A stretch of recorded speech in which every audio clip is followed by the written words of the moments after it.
I was just a shy intern making copies and fetching coffee when I saw an elderly man standing alone in our busy corporate lobby, clearly frustrated as person after person walked past him without a second glance. When I realized he was deaf and trying to communicate, I approached him and signed a simple, "Hello, can I help you?" I had no idea that the CEO of the company was watching from the mezzanine above. Before we dive in, I'm curious, have you ever learned a skill to help someone you love? Tell me about it in the comments below. And don't forget to subscribe for more inspiring stories like this one. Now, let me take you back to that life-changing Tuesday morning. 6 months ago, I was the most invisible person at Meridian Communications. At 22, I was a junior marketing intern who spent her days making photocopies, organizing supply closets, and trying to blend into the background of one of Chicago's most prestigious advertising agencies. I was the kind of person who ate lunch alone at her desk, who took the stairs instead of the elevator to avoid small talk, and who had never spoken up in a meeting. Not once. I hadn't always been this way. In high school, I'd been confident, outgoing, even popular, but college had been a series of small failures and rejections that had slowly chipped away at my self-esteem. By the time I graduated with my communications degree, I felt like a shadow of my former self. The internship at Meridian was supposed to be my fresh start, my chance to prove myself in the real world. Instead, it had become another place where I felt small and insignificant. The only thing that gave my life real meaning was my little brother, Danny. He was 8 years old and had been born deaf. While our parents had struggled to learn sign language, I had thrown myself into it with a passion that surprised everyone, including myself. I spent hours practicing, watching videos, taking classes at the community center. Danny became my motivation to master something that mattered, something that could make a real difference in someone's life. By the time I started at Meridian, I was fluent in American Sign Language. It was the one skill I possessed that I was truly proud of, though it had never seemed relevant to my work life. In the corporate world of marketing campaigns and client presentations, my ability to communicate with the deaf community felt like a beautiful but useless talent, like being able to play the violin in a world that only valued electric guitars. The morning that changed everything started like any other. It was a Tuesday in October, and the Meridian building was buzzing with its usual frenetic energy. We were in the middle of preparing for a major client presentation, and everyone was stressed, rushed, and focused on their own urgent tasks. I was stationed at the reception area, helping to organize materials for the presentation, when I noticed him. He was an elderly man, probably in his 70s, impeccably dressed in a navy blue suit that looked expensive and well-tailored. His silver hair was perfectly styled, and he carried himself with the kind of quiet dignity that spoke of a lifetime of success and respect. But there was something in his eyes, a mixture of frustration and sadness, that made my heart ache. He was standing at the reception desk trying to communicate with Jessica, our head receptionist. Jessica was a perfectly nice person, but she was also incredibly busy and clearly growing impatient with whatever communication barrier was occurring. "Sir, I'm sorry, but I don't understand what you're trying to tell me. Do you have an appointment? Can you write down who you're here to see?" The man was gesturing, pointing toward the elevators, his mouth moving in what I realized were words that Jessica couldn't hear. And then I saw it. The subtle hand movements, the facial expressions, the way he was trying to fingerspell something. He was signing. I watched in growing dismay as Jessica turned to help another visitor, effectively dismissing the elderly man. He stood there for a moment, looking lost and increasingly distressed. Other employees walked past him, account executives in expensive suits, creative directors with their arms full of presentation boards, junior associates rushing to meetings. Not one of them stopped. Not one of them seemed to notice that this distinguished-looking man needed help. My first instinct was to stay where I was. I was just an intern. I had my own tasks to complete. My supervisor, Margaret, had made it clear that my job was to support the presentation prep, not to get involved in reception duties. But as I watched the man's shoulders slump slightly, as I saw the defeat creeping into his posture, I thought about Danny. I thought about how it felt when people ignored him, when they looked through him as if his deafness made him invisible. I made a choice that would change my life forever. I walked over to the reception desk, my heart pounding with nervousness. The man looked up as I approached, and I could see the wariness in his eyes, the expectation of another person who would try to rush him along or dismiss his needs. I took a deep breath and signed, "Hello, my name is Kathryn. Can I help you?" The transformation in his face was immediate and profound. His eyes widened with surprise and relief, and a smile spread across his features, the first genuine smile I'd seen from him since he'd entered the building. "You sign," he responded, his hands moving with the fluid grace of someone who had been using ASL for decades. Thank goodness. I was beginning to think no one here would be able to understand me. "I'm so sorry you've been having trouble," I signed back. "What can I help you with?" "I'm here to see my son," he explained, "but I'm not sure how to reach him. I don't have an appointment, and the young woman at the desk," he gestured toward Jessica, who was now helping someone else. "She seemed very busy." "What's your son's name?" I asked. "I can help you find him." The man paused for a moment, and I could see something complicated pass across his face, a mixture of pride and uncertainty. "Michael Hartwell," he signed finally. My heart nearly stopped. Michael Hartwell, the CEO of Meridian Communications, the man whose name was on the building directory, whose corner office occupied the entire top floor, whose rare appearances in the common areas of the building caused a ripple of nervous energy among the staff. "Mr. Hartwell is your son?" I signed, trying to keep my surprise from showing on my face. "Yes," he confirmed. "I know he's very busy, but I was hoping, well, I was in the neighborhood, and I thought perhaps I could see him for just a few minutes." I could see the vulnerability in his expression, the way he was trying to appear casual about what was clearly an important visit. This was a father who wanted to see his son, and I realized with a growing sense of sadness that he probably didn't feel entirely welcome in his own son's workplace. "Of course," I signed. "Let me see what I can do. Would you like to have a seat while I make some calls?" I guided him to the comfortable seating area in the lobby, making sure he had a clear view of me so we could continue communicating. Then I faced my first major challenge. How does a lowly intern arrange a meeting between a visitor and the CEO of the company?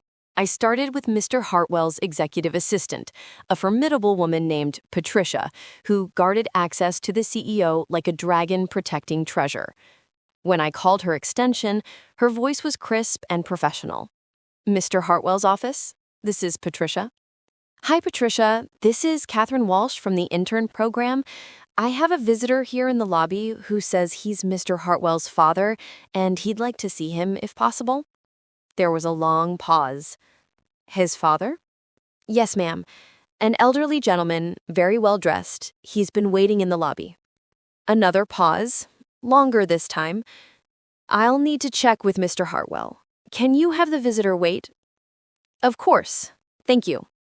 I hung up and returned to Mr. Hartwell, Robert, as he'd introduced himself, to let him know that we were working on arranging the meeting. While we waited, we talked.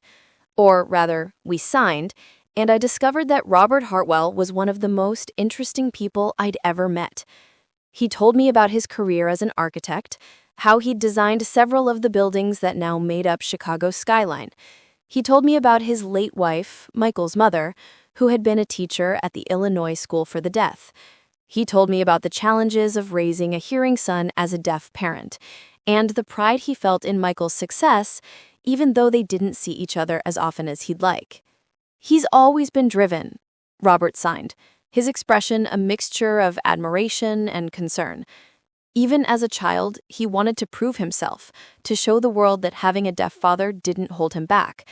I'm proud of what he's accomplished, but sometimes I worry that he's forgotten how to slow down, how to just be. As we talked, I became increasingly aware that we were drawing attention. Other employees were glancing our way, some with curiosity, others with what looked like annoyance. I could see Jessica at the reception desk fielding questions about why there was some kind of sign language conversation happening in the lobby. 20 minutes passed, then 30. Patricia called back to say that Mr. Hartwell was in back-to-back meetings and wouldn't be available for at least another hour. I could see the disappointment in his eyes, though he tried to hide it. "Perhaps I should come back another time," he signed. "I don't want to be a bother." "You're not a bother," I assured him. "Would you like to wait a little longer? I can show you around the building if you'd like. We have some beautiful artwork on the upper floors." His face lit up. "I would love that. I haven't seen where Michael works." And so began what would later be described as the most unauthorized building tour in Meridian Communications history. I should have been organizing presentation materials.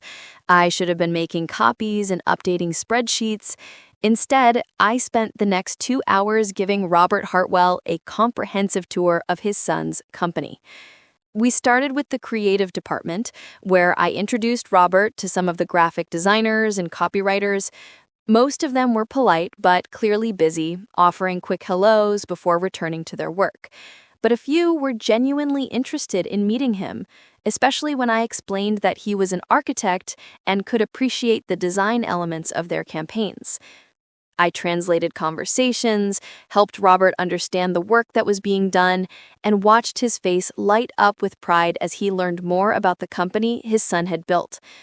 We visited the account management floor, where Robert was fascinated by the client relationship strategies. We even stopped by the break room, where he shared stories about the coffee shops he used to frequent in his younger days. Throughout the tour, I was acutely aware that I was neglecting my assigned duties. My phone buzzed with increasingly urgent texts from Margaret, my supervisor, asking where I was and reminding me of the tasks I was supposed to be completing. But every time I looked at Robert's face, saw the joy and interest in his eyes as he learned about his son's world, I couldn't bring myself to cut the tour short. It was during our visit to the marketing analytics department that I first noticed him. Michael Hartwell was standing on the mezzanine level that overlooked the main floor, partially hidden behind a pillar. He was watching us, watching his father interact with his employees, watching me translate conversations and facilitate connections. I couldn't see his expression clearly from that distance, but something about his posture suggested he'd been there for a while. My heart started racing. The CEO was watching me give an unauthorized tour, while I was supposed to be working on presentation materials.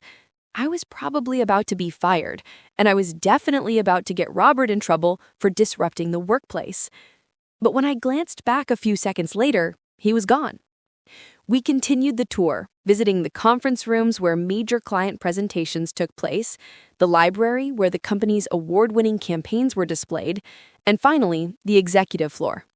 Robert was particularly interested in this area, asking questions about the decision-making processes and the leadership structure of the company.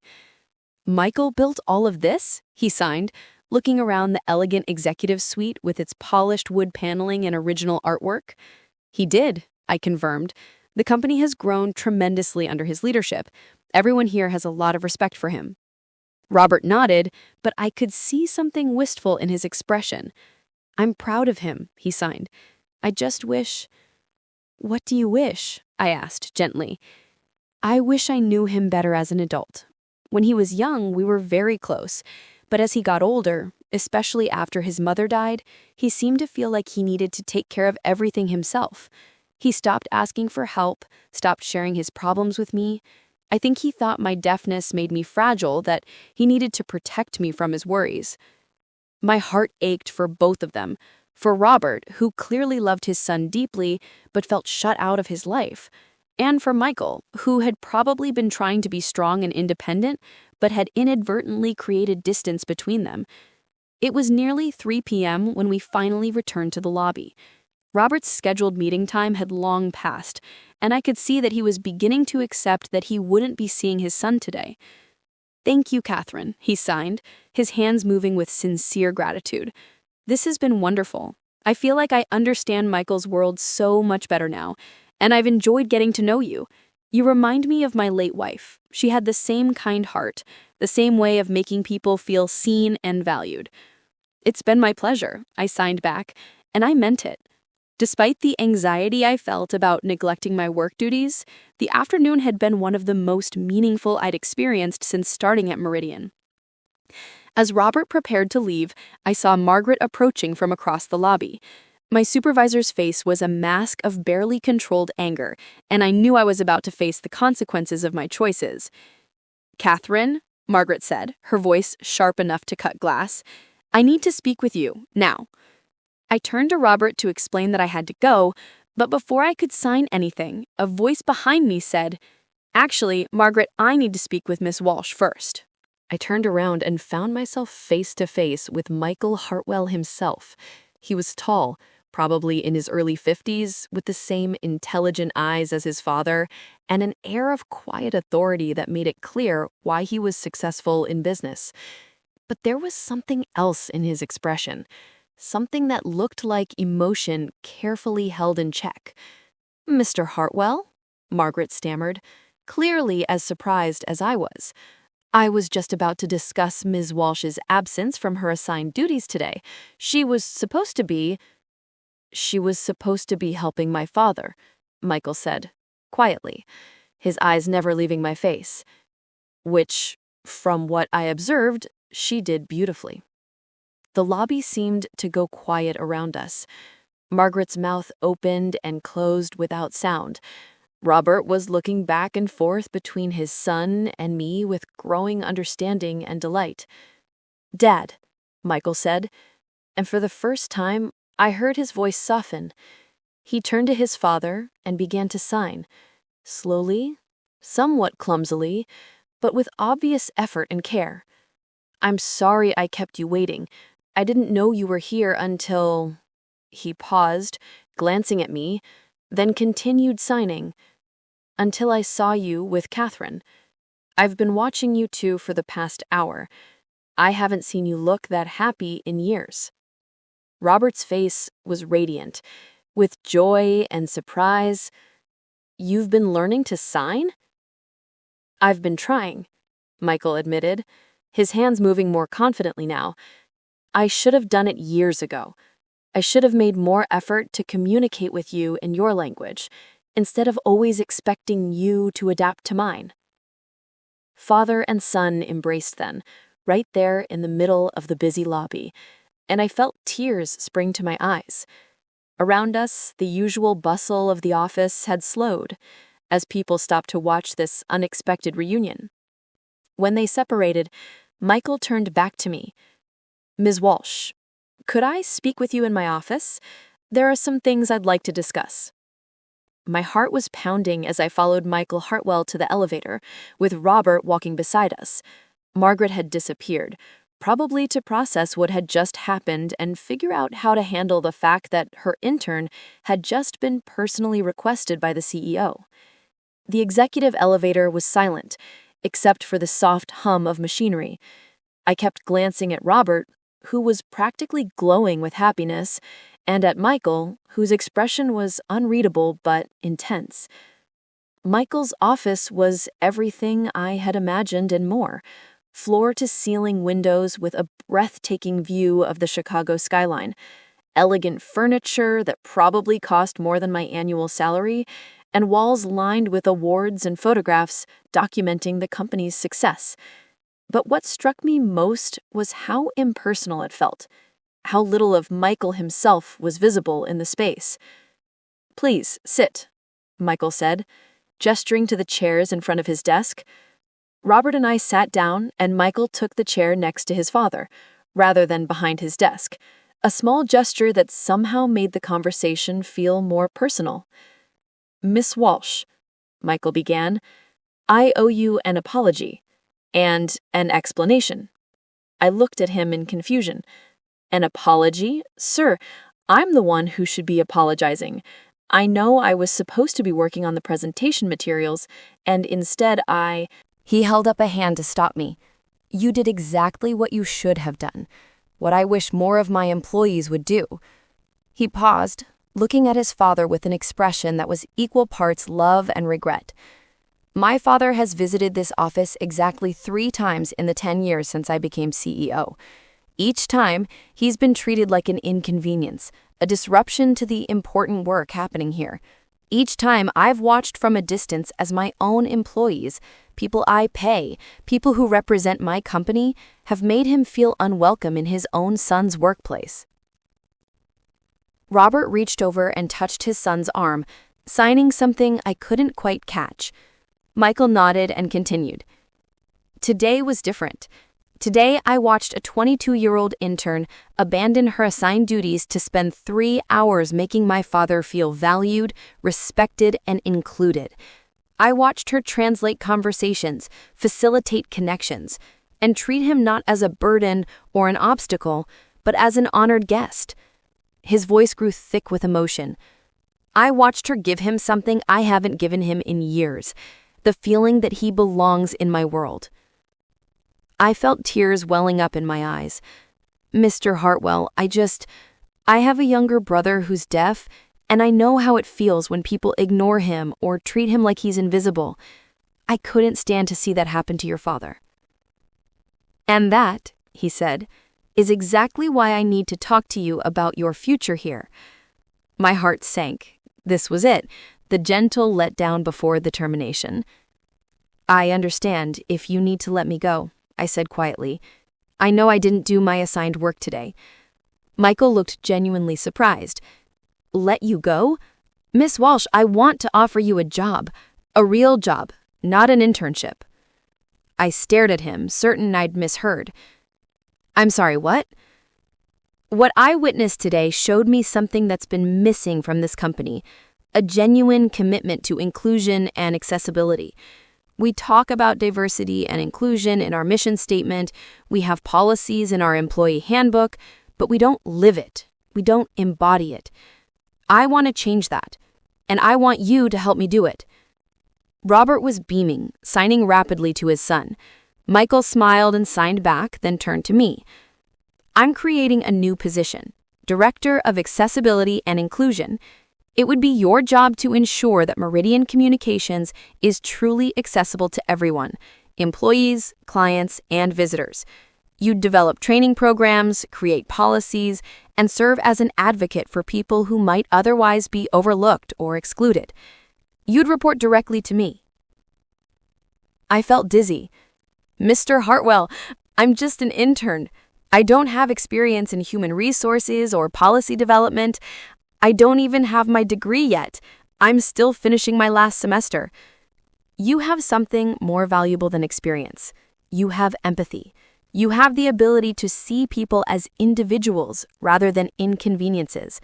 And you have a skill set that could transform how this company operates. He paused. The position would come with a substantial salary, full benefits, and the authority to implement real change. You'd report directly to me.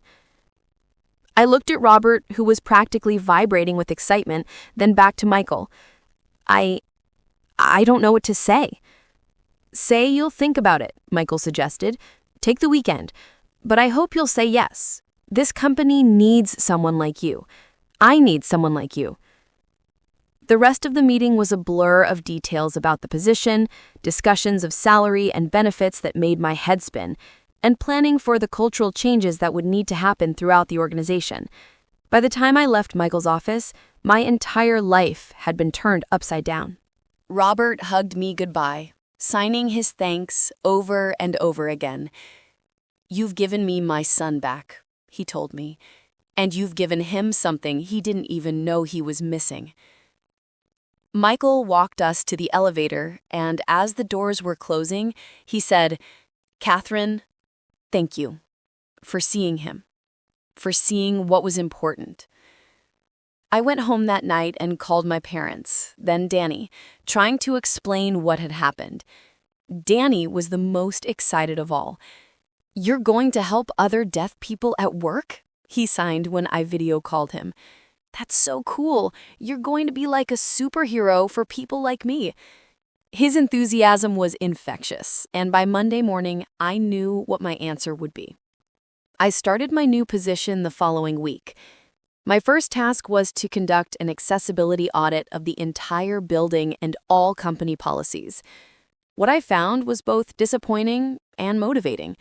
Meridian Communications, like many companies, had been operating with good intentions, but little actual understanding of what inclusion really meant. Over the next 6 months, I implemented sweeping changes. We installed visual alert systems throughout the building. We brought in ASL interpreters for all company meetings and events. We created accessibility guidelines for all marketing materials and client presentations. Most importantly, we instituted mandatory inclusion training for all employees, starting with the executive team. The training sessions were eye-opening for everyone involved. I brought in speakers from the deaf community, including Robert, who shared his experiences and helped employees understand the impact of their actions, or inactions. I taught basic sign language classes during lunch hours and was amazed by how many people were eager to learn. Margaret, my former supervisor, was one of my most enthusiastic students. "I keep thinking about that day," she told me after one of our training sessions. "I was so focused on the presentation, on the tasks that seemed urgent, that I completely missed what was actually important. I don't want to make that mistake again." The changes weren't just about accessibility for the deaf community. We expanded our efforts to include accommodations for employees and visitors with mobility challenges, visual impairments, and other disabilities. We partnered with local organizations to ensure our hiring practices were truly inclusive. We even redesigned our website and marketing materials to be more accessible. But the most meaningful change was cultural. The company that had once been focused solely on efficiency and productivity began to value empathy and inclusion as core business principles. Employees started looking out for each other in ways they never had before. The lobby that had once been a place where visitors like Robert were ignored became a welcoming space where everyone was treated with dignity and respect. 6 months after that life-changing Tuesday, Meridian Communications won a national award for workplace inclusion. At the ceremony, Michael asked me to accept the award on behalf of the company. This recognition belongs to everyone at Meridian who embraced change and chose to see inclusion not as a burden, but as an opportunity to become better, I said in my acceptance speech. But mostly, it belongs to a wise man who taught me that the most important business skill isn't knowing how to close a deal or manage a budget, it's knowing how to see the humanity in every person you encounter. In the audience, Robert was beaming with pride, signing his applause. Next to him, Michael was smiling too, and I could see the relationship between father and son had been transformed. They had lunch together every Friday now, and Michael had become fluent enough in ASL to have real conversations with his father about everything from business strategy to family memories. The shy intern who had once felt invisible had found her voice by helping others find theirs. And in the process, I'd learned that sometimes the most powerful thing you can do is simply notice someone who's being overlooked and choose to see them, really see them, as the valuable human being they are. My little brother Danny visited the office regularly now, and watching him interact confidently with employees who had learned to sign just for him never failed to make me emotional. He was right. I had become a kind of superhero. Not the cape-wearing kind, but the kind that fights for a world where everyone belongs, where everyone is seen, where everyone matters. The best part was that it had all started with a simple hello, signed to a lonely man in a busy lobby. Sometimes the smallest gestures create the biggest changes. Sometimes all it takes is one person willing to stop, to notice, to care. And sometimes when you're brave enough to reach out to someone who's been overlooked, you discover that you're not just changing their world, you're changing your own. An absolutely beautiful story about how a simple act of inclusion can transform lives and entire organizations. What do you think of Kathryn's decision to abandon her assigned tasks to help Robert? Let us know your thoughts in the comments below. If you were inspired by this incredible story of compassion and change, please show your support by hitting that like button and be sure to subscribe for more uplifting stories that celebrate the power of human kindness. Don't forget to click the notification bell so you never miss an upload. Thanks for watching, and we'll see you in the next one.